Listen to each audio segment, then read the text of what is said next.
Sekuru Ben. Haiwa chekutanga ndokwaisa masamarieni. Tinotenda isi tiri pabasa redu. Murungoroona basa redu riri kufamba. Sisi vedu vakambobuda vachimbogaisa zvekuti basa redu riende mberi. Vafara noti vaona isusu tikuenda mberi nebasa redu. Hatina kuita mukonyo kuti sisi avapo tombo wanda tombo tamba nebasa. Vangofara vachingoona basa redu ndiro ringoona riri kuenda mberi. Amen. Baba Ruva uye miri wako. Sister Dito mira mfuranda tibvise ucha. Kopa kuno kuri boa tiri kufambisa basa vo mudhuri wedu uri kufamba chaizvo tiri kugwanawo mudhuri utoti yakunama izveFlue haya kureva kuti hamumwe dhiringi kana mwachimwa munhu anomwa yakera dhiringi kana kwakadai anozonyanya kuwedzera saka tokusiyai zvino nongotevera uvangu hotero chindapatise nefesi yake vanhu vamuone une magirlfriends anomufarira aiwa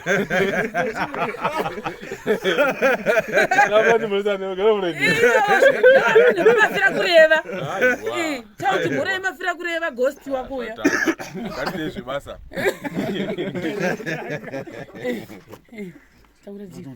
aiwa hatafara haakuona kurwa basa hatichisvika ndovunga ndinanga kusvika ndatopaka uko kuti chinyanza kutasama engo yese arikenza kubuya akati tsepete handibishakana kupindisa kakanana paneneka ndambonindisa kumbe ndikatsvaga pakapinda ndisore yaina aiwa vakarowa kumana atimbotendera pamwe pamwe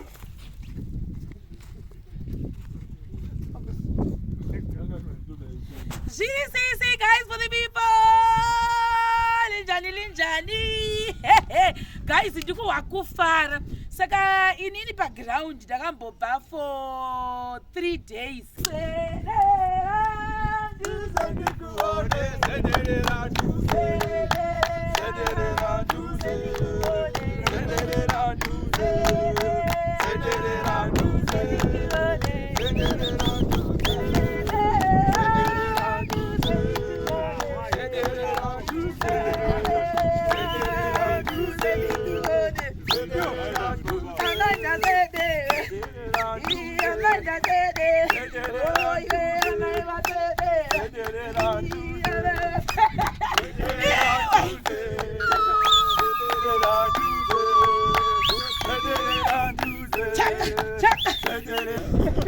Ruva vanhu vanogwara neFlue. Saka guys, imba yedu inosvika 2 weeks mangwana. Ndizvere. Double. Kwete kuti 1 2 7 unozodei. Binit, zviri sei? Mama ndisuwa. Ndakusuwa zvisika. Ndakatanga ndangoti nemashamarienzi.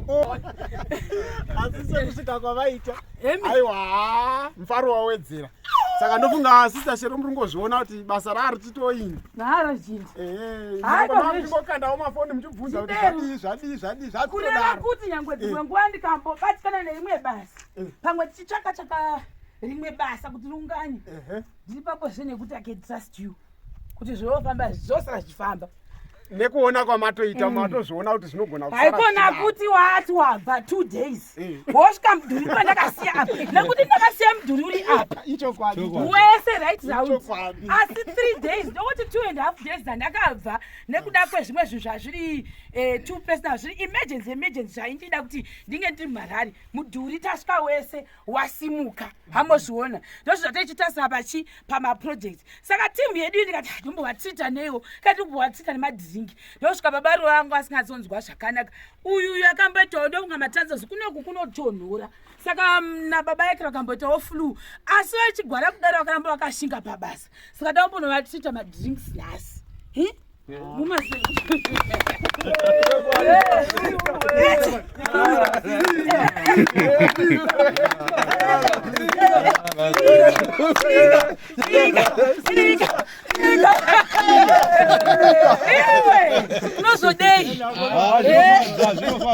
Amozvimomhorosa vanhu sekuru vakuone kuti uriyo. Hello guys, hello mashamarienzi ese. Ase machances. Kozvinezvi muri kunzwa kana voice radzoka manje. Ranga raita. Ndanda kubhesa za sister. Ari dziri seko hama neshamwari. Aiwa kuri kufaya. sekuru Ben. Haiwa chekutanga ndokwaisa masamariyeni. Tinotenda isi tiri pabasa ledu. Muri ngoroona basa ledu riri kufamba. Sisi vedu vakambobuda vachimbogaisa zvinhu zvokuti basa ledu riende mberi. Vafara noti vaona isusu tikuenda mberi nebasa redu. Hatina kuita mugonyo kuti sisi avapo tombohwanda tombotamba nebasa. Vangofara vachingoona basa redu ndirori muri ngoona riri kuenda mberi. Amen. Baba Ruva uye mumiriwo apa. Tisati tomira mubharanda tibvise utsva. Kopa kuno kuripo tiri kufambisa basa vo mudhuri wedu uri kufamba chaizvo tiri kugwanawo mudhuri utoti yakunama izveflui haya kureva kuti hamumwe dhiringi kana mwachimwa munhu anomwa ekera dhiringi kana kwakadai anozonyanya kuwedzera saka tokusiyai zvino ndingutevera hotero saka washi manje ngambouya muvhidhio tauya nawashi ndiye andiperekedza mboenda kwamafana ngamboenda kwamafana wakanzi bhodhi bhodhi lebujiwo tatototoma kuona izvozvi chii ndapatisa nefesi yake vanhu vamuone une magirlfriends anomufarira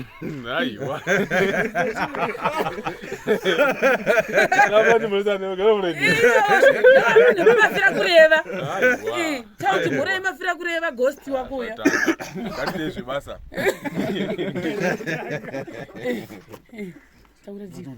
aiwa hatafara kuona kurwa basa tichisvika ndovunga nditanga kusvika ndatombopaka uko kuti chinyanza kutasama engwese arikenza kubuda akati tsepete handikushaya kana kupindisa kakanana paneneka ndambonizisa kumbe ndikatsvaga pakapinda ndishore yaina aiwa wakarowa kumana watimbotendera pamwe aiwa makona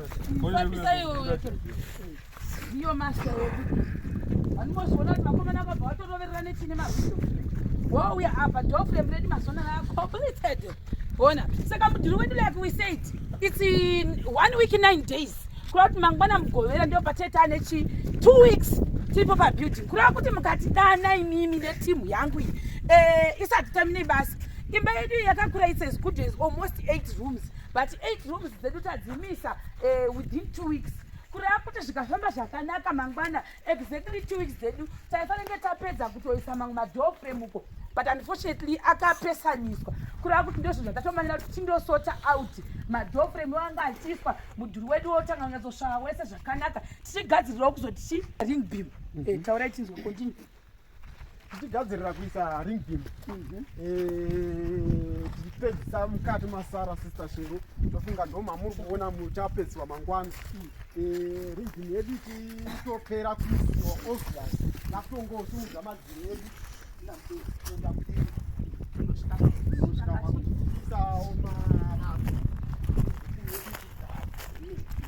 saka hamozviona vakomana kana nyange yoshora nyange tingakuti kudika nauri mushori mukuru kwazvo saka zvazoita kuti uya kuno mukati apa zvazoita kuti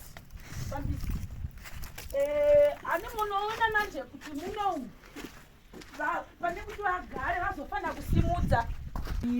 kusimudza divi iri munomu ndo mubedroom iri nebedroom rimwe madoframe edu akauya ari romwe haavhuriri kwatiri kuda isu tiri kuvhura tichidai handiti saka madoframe ari kupa isusu kuti tivhurire uku saka hatikwanisi kuti timashandisewe kuti ribude zvekuzveuko hazvigoni nekuti rava kutonovhara mukati mekorido handiti saka ndo zvatoda kuti tichigadzirise by tonight kana kuti tomorrow early in the morning sazokuti apana apapa kuri pakicheni ori rakaita papa pana koere apa aya ose anokwana aya ari 2 aya ose anokwana ari 1 2 3 anoiti saka guys ndizvozvo munongotibata like I said kuti timu yedu tinongouya ikoko hatitambi nebasa isusu basa tinotsebedura hatimboti zvekuseka mozvona even zvitinha imba yese ndo mavakigweda tachita tasaoni kubva kusvika ukoko iri kuvakwa nezvitinha zvedu uchilaina kuti zvinhu zvinge zviri mutsepete kwete kungoti unongoita chero zvawaita masiya ndaita hatidero saka munotibata as usual moti inbox ra then tokudza tozvifambisa sei